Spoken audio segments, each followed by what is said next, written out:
Tanah dekat Bacang Melaka. So kita nak jual bahagian tanah sawah. Okey, tapi harga dia agak mahal sikit. Okey, tapi kokotlah ada yang consider nak jadikan sebagai tanaman ataupun nak buat ladang ke apa ke. So saya nak tunjuk kepada tuan-tuan persekitaran dia.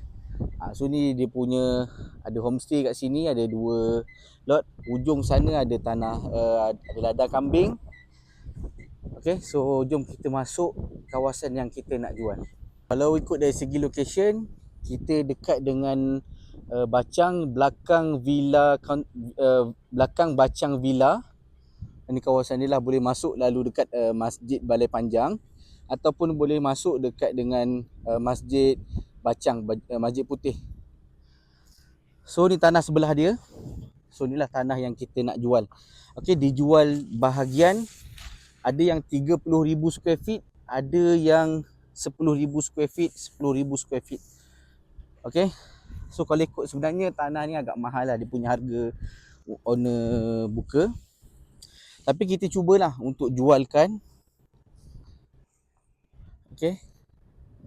So kalau tuan-tuan tengok dia punya pancang sini. Okey. Pancang daripada sana, depan sana ni sampai ujung belakang kandang tu. Okey, sampai batas sana. Kita punya keluasan 30,000 square feet untuk dijual. So kita prefer ambil yang ni lah, 30,000 memanjang sampai belakang. Yang 10,000 sana, 10,000 dan 10,000. 10,000 tu ada 2 bahagian lah. Satu bahagian 10,000, satu bahagian 10,000. Yang ni 30,000 square feet memanjang sampai ke belakang sana.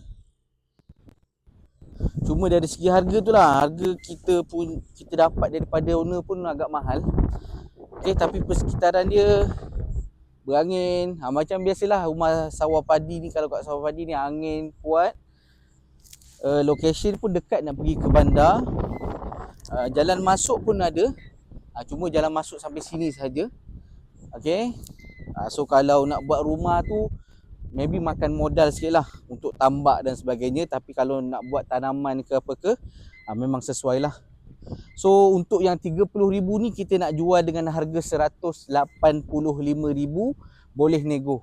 Okey, sebab tanah pun tanah pertanian. Itu kata yang tanah ni agak mahal sikit lah. Tapi kokotlah kalau ada yang nak beli. Okey, kalau ada yang nak beli, boleh kontak saya, Faizal Hartanah. Tekan link dekat bio, kita kasih jadi. Bye bye.